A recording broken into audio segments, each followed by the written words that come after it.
तुमने तो मुझे कभी पसंद ही नहीं किया, ना तो मुझसे शादी करना चाहती थी, तुमने तो मेरे साथ जाना जरूरी नहीं समझा। तुम्हें मेरी क्या परवाह? फवाद और आयजा की बात हम चले जाते, चंद दिनों से क्या फर्क पड़ता है? देखो फरिया, झूठे बहाने मत बनाओ। तुम साफ साफ क्यों नहीं कहती थी कि इस शादी में तुम्हारी मर्जी शामिल नहीं थी और तुम्हारे साथ जबरदस्ती हुई है? हम सोच रहे थे नेक्स्ट वीकेंड पिकनिक पे चले जाएं। अब इसकी जरूरत नहीं पड़ेगी। क्यों? नेक्स्ट वीक तुम लोगों की फ्लाइट है, तुम्हारी टिकट मैंने कंफर्म करवा दी है। लेकिन मम्मा। लेकिन कुछ नहीं, बस अब जाने की तैयारी करो। ए बेटा सारिम, अरे भाई तू क्यों मुंह लटका के बैठा हुआ है? ये तो अल्लाह का शुक्र अदा करना चाहिए कि उसने अपनी रहमत से हमें दो खुशखबरियां सुनाई है इकट्ठी। 2 खुशखबरियां?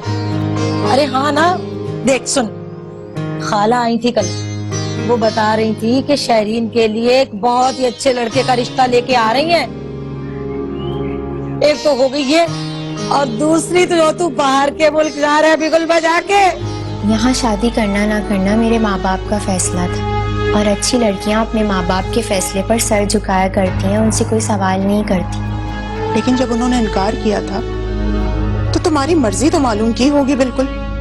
जब मैंने अपनी जिंदगी के सारे इख्तियारात अपने माँ बाप को सौंप दिए तो फिर मैं हाँ और ना के हक से भी दस्तबरदार हो गई। मेरी सहेली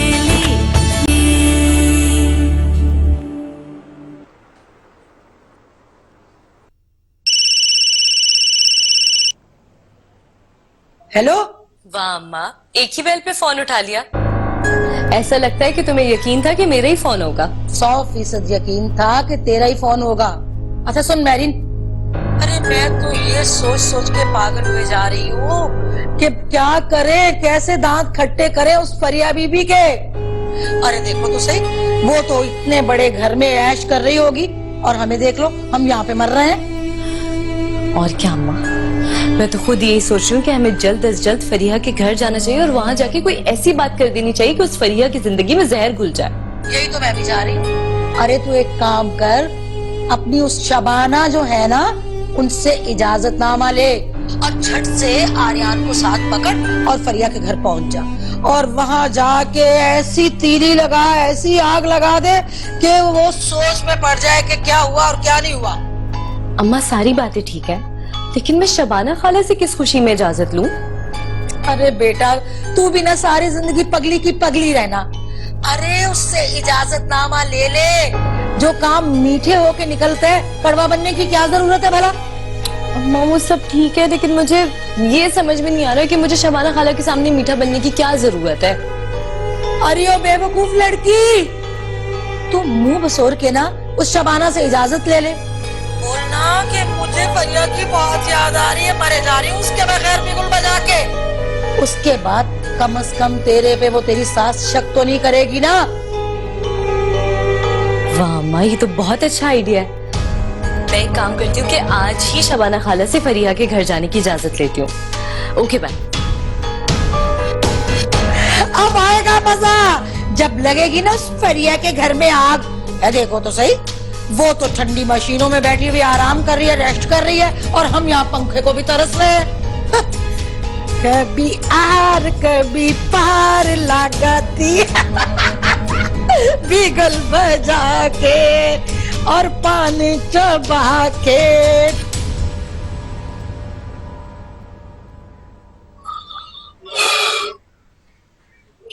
मेहरबानी बेटा। क्या बात है, शबाना खाला कुछ उदास लग रही हैं? हाँ भाई, आज इन्हें अपनी बेटी याद आ रही है। कैसा अजीब इत्तेफाक है ना, मैं भी कल से फरीहा को बहुत मिस कर रही हूँ।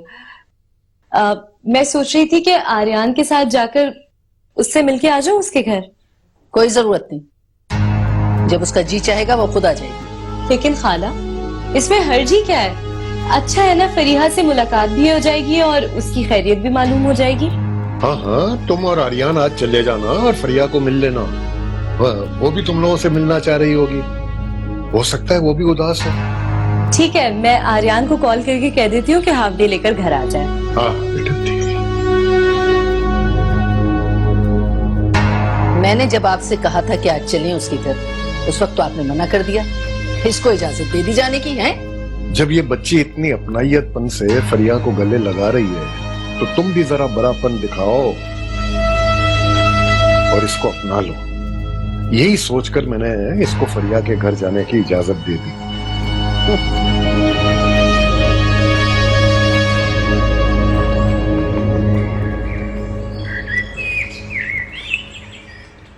आंटी आप कैसी हैं?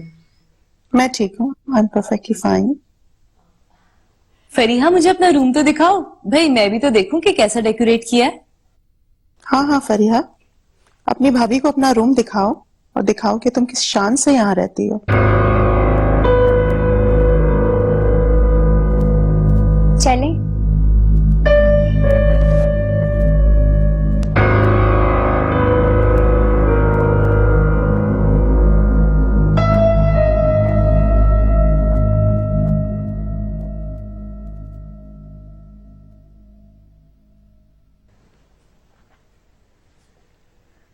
अरे भाई वाह, तुम्हारा कमरा तो बहुत शानदार है, हर चीज लाजवाब। हाँ, ये हम्माद ने अपनी मर्जी से डेकोरेट किया। अच्छा अच्छा तुम आओ ना, बैठो।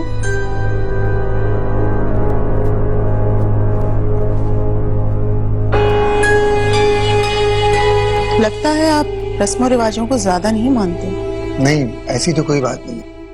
हमारी जिंदगी में वही तहजीब अभी तक पाई जाती है, वही अदब अदाब हमारी जिंदगी का हिस्सा है।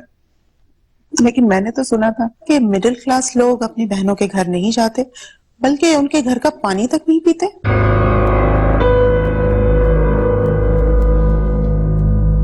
जी, दरअसल वो महरीन और फरिया की आपस में बहुत अच्छी दोस्ती है, तो महरीन ने कहा कि फरिया से मिलने को दिल कर रहा है तो मैं ले आया।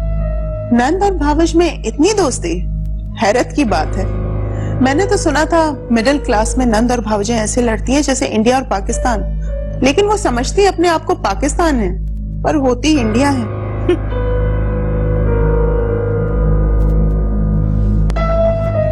कैसे हो अमन? I'm fine.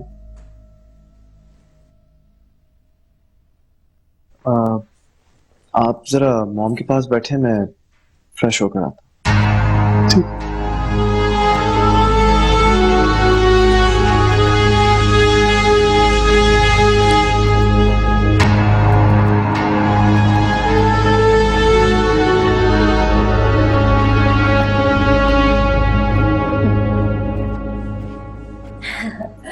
वैसे कितनी अजीब सी बात है ना, अच्छा मेकअप और ढंग का लिबास इंसान की शख्सियत बदल के रख देता है। शायद तुम ठीक कह रही हो। वैसे फरीहा, तुम हमाद के साथ खुश तो हो ना? क्या मतलब? मेरा मतलब है कि इस घर में आराम से एडजस्ट तो हो गई ना, कोई प्रॉब्लम तो नहीं हुई ना? तुम ये सब कुछ क्यों पूछ रही हो? वो इसलिए मेरी जान, क्योंकि तुम इस शादी से खुश तो नहीं थी। महरीन, मुझसे क्या छुपा रही हो फरीहा? यहाँ तो सिर्फ तुम हो और मैं। भाई मुझसे कैसा पर्दा, क्योंकि मैंने तो सब कुछ अपनी आंखों से देखा है। ये आप क्या कह रही हैं भाभी?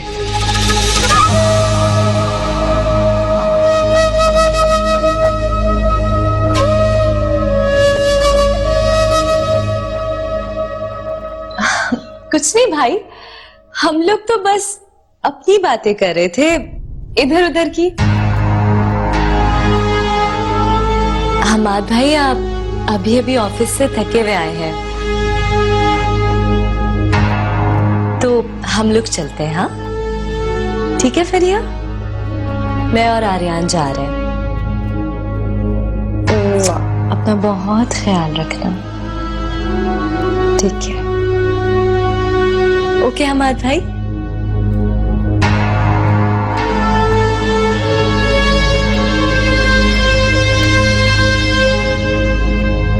बाय फरीहा।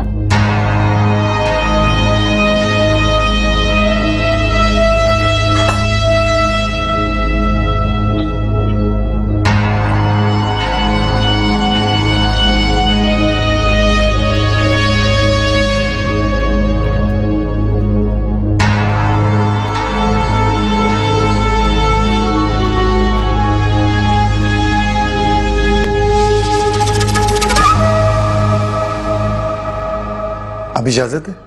हाँ जी, ओके बाय।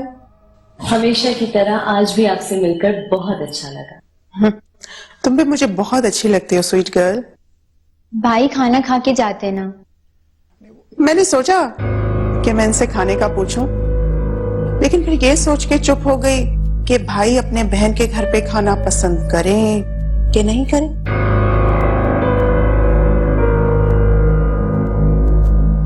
फरिया ये ठीक कह रही है, भाई हमेशा बहनों को देते हुए अच्छे लगते हैं, उनसे लेते हुए नहीं।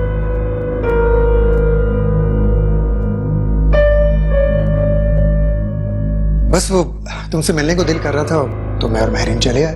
भाई बहुत अच्छा लगा आपसे मिलके, आप दोबारा आइएगा। अरे ये भी कोई कहने की बात है, जरूर आऊंगा। हम लोग आते जाते रहेंगे, लेकिन तुम भी तो कभी चक्कर लगाओ ना। तुम तो शादी के बाद भूल ही गई।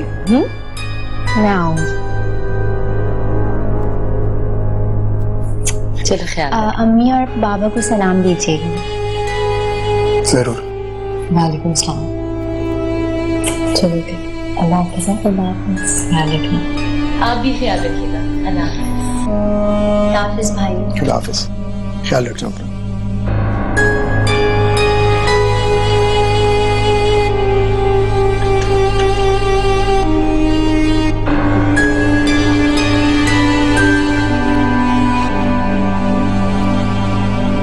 अभी तो आप ऑफिस से आए हैं, आप कहाँ जा रहे हैं? कहीं भी जा रहा हूँ फरिया, तुम्हें इससे क्या? मुझे पता होना चाहिए कि आप कहाँ जा रहे हैं। मैं जहां भी जा रहा हूं तुम्हें पता करके क्या मिलेगा? जब तुम मुझे रोक ही नहीं सकती।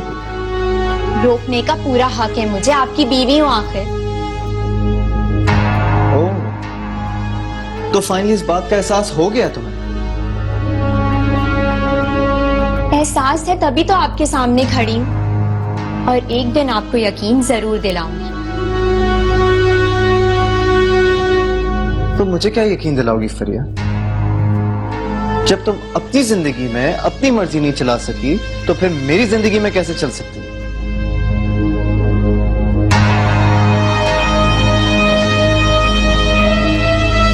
मेरी जिंदगी में तो महरीन का जोर चलता है, वो जो चाहे कर गुजरती है।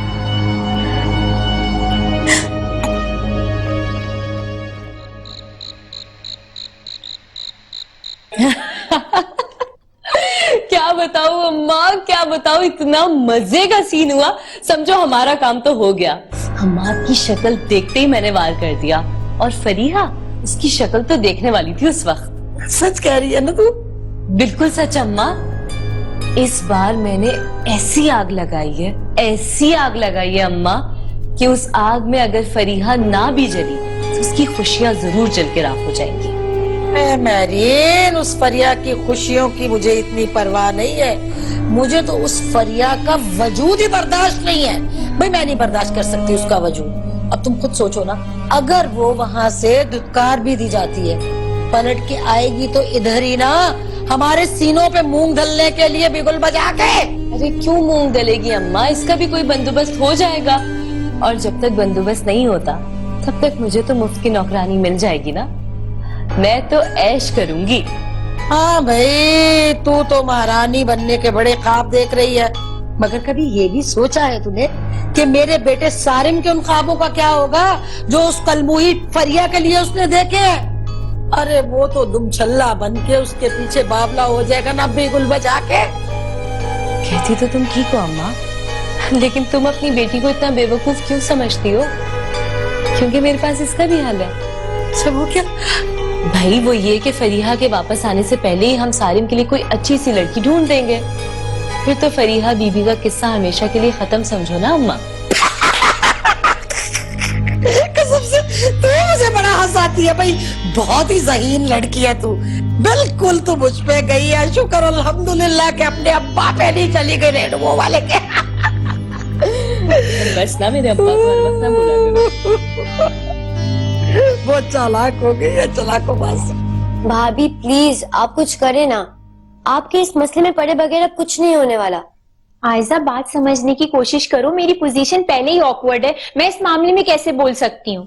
कोई ऑकवर्ड पोजीशन नहीं है भाभी आपकी। आप इस घर की सबसे बड़ी बहू हैं। भाई ने इतना इंसिस्ट करके आपसे शादी की है, वो यकीनन आपकी बात जरूर मानेंगे। हम बात को तो तुम रहने दो, लेकिन मुझे लगता है कि है ना मॉम इस रिश्ते के लिए कभी नहीं मानेंगी, क्योंकि वो कभी भी अपनी नाजों से पली बेटी को किसी छोटे घर में नहीं जाने देंगी। आई एम सॉरी टू से भाभी, पर अगर वो आपकी और भाई की शादी पर मान सकती हैं, तो वो मेरी शादी से क्यों इनकार करेंगी? छोटे घर से लड़की लेके आना अलग बात है और देना और बात। वो कैसे? सीधी सी बात है, लड़की लाके लोग अपने घर और माहौल के मुताबिक ढाल लेते हैं, लेकिन कभी ये नहीं चाहते कि उनकी बेटी किसी गरीब घर में जाके आराम और आसाइशों से महरूम हो जाए और गुर्बत की तकलीफें उठाए।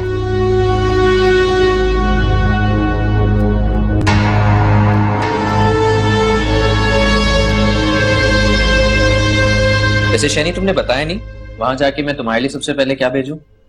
मुझे कुछ नहीं चाहिए। क्यों भाई? भाई बहनें तो भाई जब जा रहे होते हैं तो एक लंबी लिस्ट थमा देती उनके हाथ में, और एक तुम हो कि मुझे कुछ भी नहीं चाहिए। तो आप मत जाए ना भाई, प्लीज। चलो तुम फिर शुरू हो गई। या शैनी तुम थकती नहीं हो एक ही बात बार बार करके? मैं आपसे तब तक कहती रहूंगी जब तक आप मेरी बात मान नहीं लेते। शहरी ये नामुमकिन है। तुम जानती हो कि मैं यहाँ नहीं रहना चाहता, फिर क्यों बार बार एक ही बात करके मेरा दिमाग खराब करती रहती हो?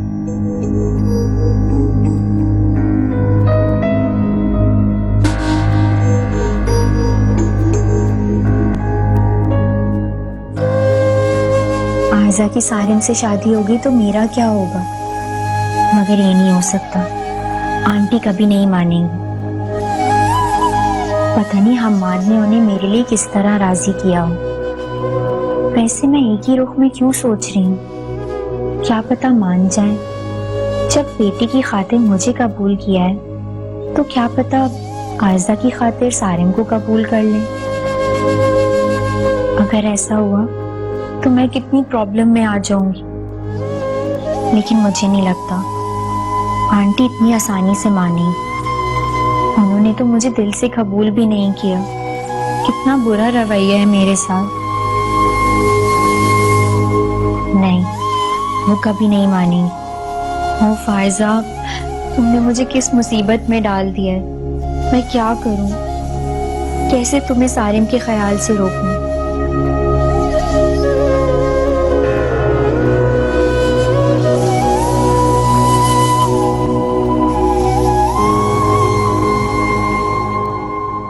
यार तुम शेरिन से दोस्ती करो ना, उसके घर चलने का प्लान कर। तुम्हारी सारी प्लानिंग फ्लॉप हो जाएगी। इतनी जल्दी कुछ नहीं होने वाला। तो जल्दी किसको है भाई? मेरी कौन सी उम्र निकली जा रही है? वो क्या कहते हैं, समथिंग लाइक दैट, मिल्क के टीथ अभी नहीं टूटे। और वैसे भी मेरी शादी में भी बहुत टाइम। तुम्हारी शादी में वक्त पड़ा है, मगर शहरीन की नहीं। मतलब ये कि मिडिल क्लास घरों में लड़कियों की शादी जल्दी हो जाती है, और जब तक तुम्हारी शादी का वक्त आएगा तब तक शीरीन की शादी कहीं और हो जाएगी, और तुम मुंह देखते रह जाओगे। अच्छा, तो ऐसी बात है, तो जल्दी कर लेते हैं। मगर कैसे करोगे जल्दी? अब तो हमारे जाने में बहुत कम वक्त रह गया है। वापिस कौन जा रहा है भाई? शायद तुम भूल चुके हो कि मॉम हमारी टिकट्स कटवा चुकी हैं। शायद आप भूल चुके हैं कि मैं भी मम्मा का ही बेटा हूँ। अगर वो जिद्दी हैं तो मैं भी कुछ कम नहीं। वैसे भी ये मामला तो मैं यहाँ से तय करके ही जाऊंगा। तुम क्या करोगे फवाद? मॉम से टक्कर लोगे? आगे आगे देखती जाओ, होता है क्या।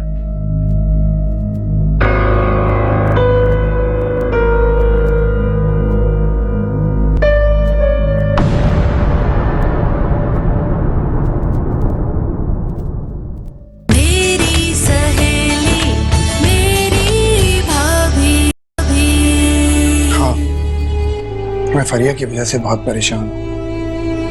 उन्होंने जब हमारा लिहाज नहीं किया तो पता नहीं हमारे पीछे क्या करती होंगी उसके साथ। तो इसमें फिक्र करने की कौन सी बात है आर्यन? फरीहा को क्या, हर लड़की को ससुराल में बहुत कुछ बर्दाश्त करना पड़ता है। अब मुझे ही देख ले, शबाना खाला कैसा सुलूक करती है मेरे साथ। इस एज में एजुकेशन के मसले मिडिल क्लास घरों में होते माम। मुझे कौन सी रोजी रोटी करनी है? पढ़ लूंगा यार। क्या मैं पूछ सकती हूँ तुम लोग क्यों नहीं जाना चाहते? बताओ मुझे। शहरीन, क्या? मैं उससे शादी करना चाहता हूँ मम्मा, वो भी आपकी खुशी और मर्जी से यार। मॉम, और मैं भी सारिम से शादी करना चाहती हूँ। तुम दोनों मुझे पागल कर दोगे। आखिर आप कब तक मेरे साथ ये रवैया रखेंगे? अब इसकी जरूरत नहीं पड़ेगी। क्या मतलब?